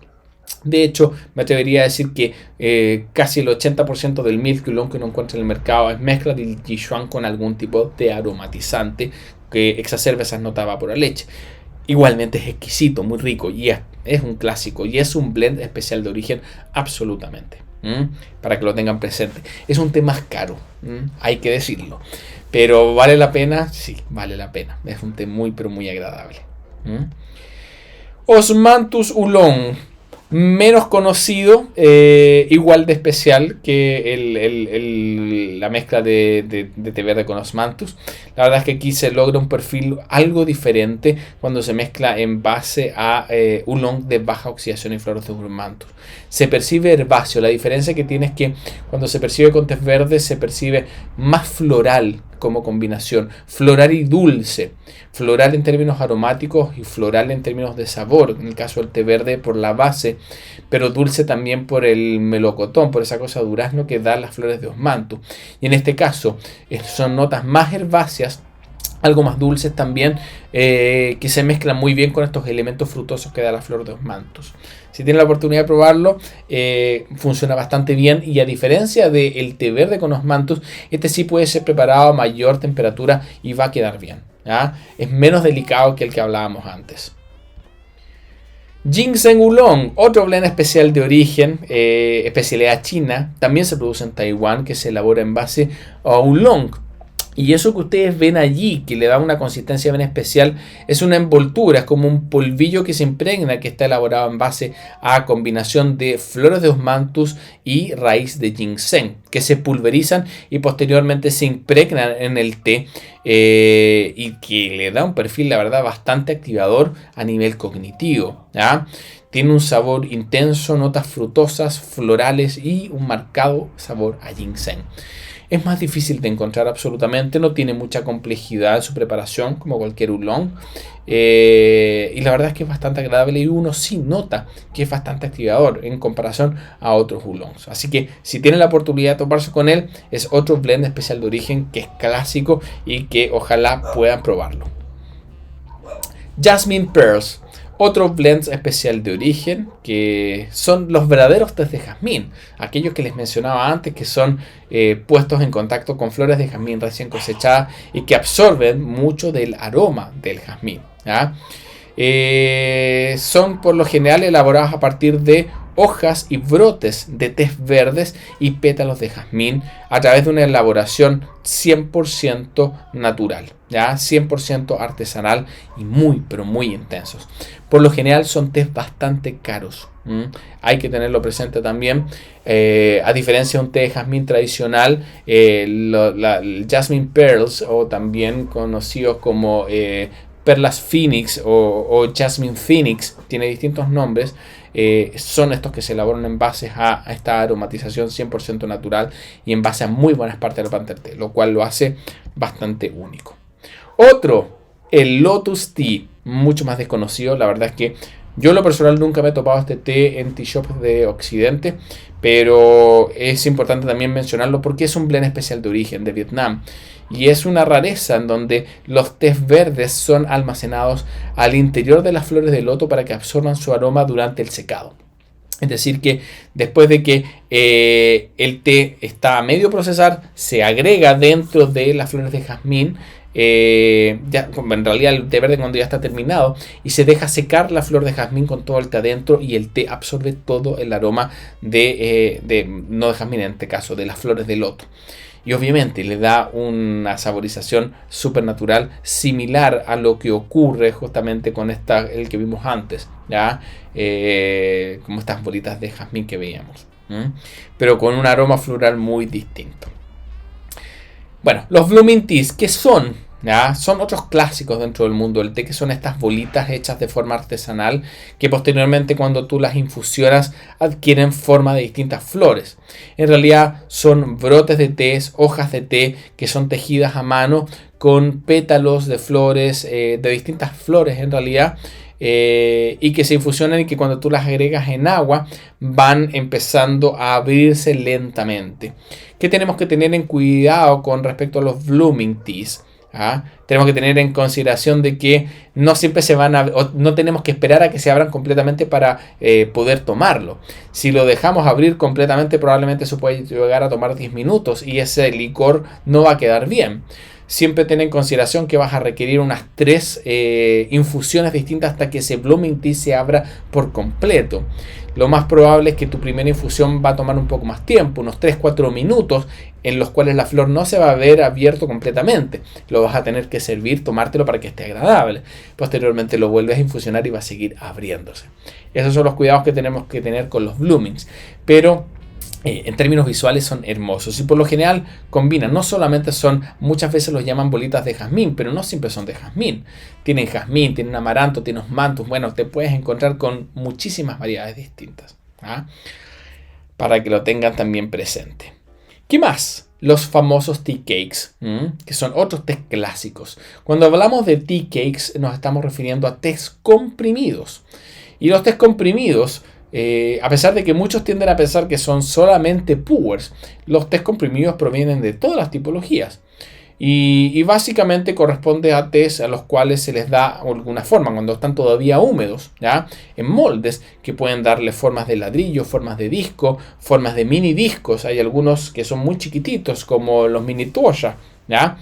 Y la particularidad que proviene es que se dejan en esta forma muchas veces para que se maduren, para que sufran algún tipo de fermentación bacteriológica con el pasar de los años, lo cual los hacen de mejor calidad.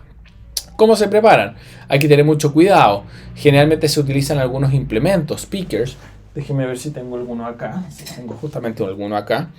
Pickers, que son como especies como de cuchillitos en donde se agrega el disco, se levanta, no es que se muela, ¿ya? Sino que esto se ensarta por los laditos del disco y se van sacando pequeños trozos, se le hace como palanca, por así decirlo, para sacar ciertos trozos que posteriormente son infusionados.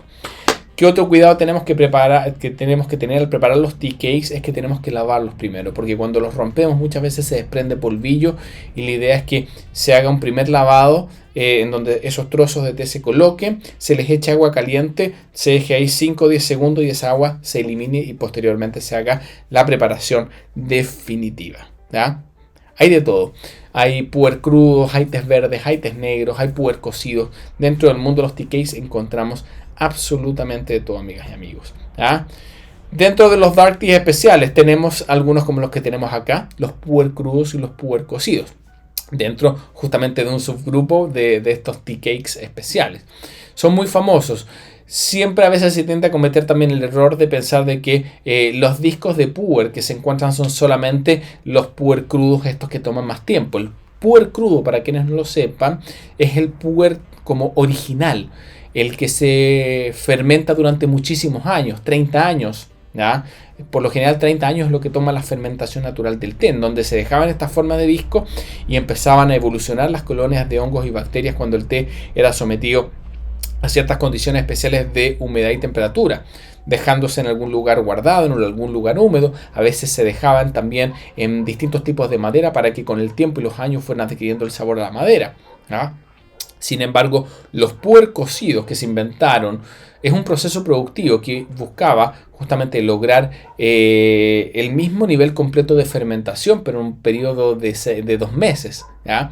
A través de la inoculación de las familias de hongos y bacterias que normalmente el té desarrolla con el tiempo y que posee, ¿ya?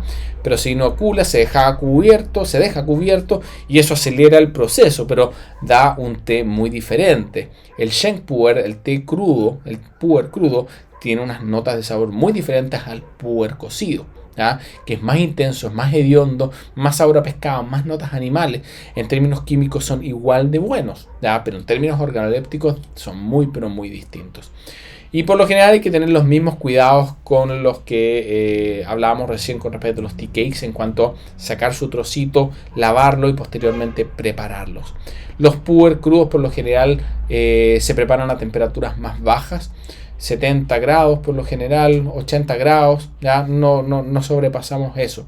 En infusiones por lo general cortas. Los mismos con los puer cocidos. Solamente que la temperatura de los puer cocidos es mucho más alta. Podemos infusionarlos a 90-95 grados con agua hirviendo derechamente y van a quedar bastante bien de hecho.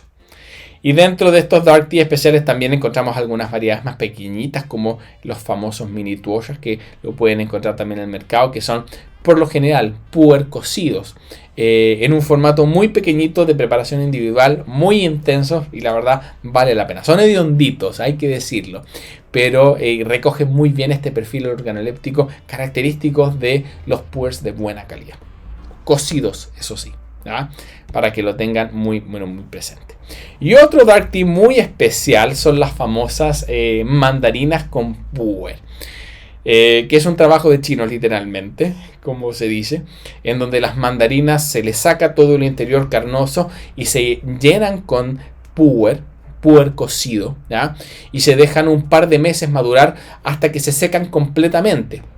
Y durante ese proceso de secado, ¿ya?, las hojas de té absorben, ¿ya?, los aceites esenciales presentes en la cáscara, lo cual transmite aromas, transmite un sabor a mandarina muy intenso. La verdad es que esto sí que es un clásico que vale la pena probar. Hay que tener cuidado al prepararla. Hay veces que cometen el error de tomar la mandarina entera y tirarla a la tetera. La verdad es que es muy intensa.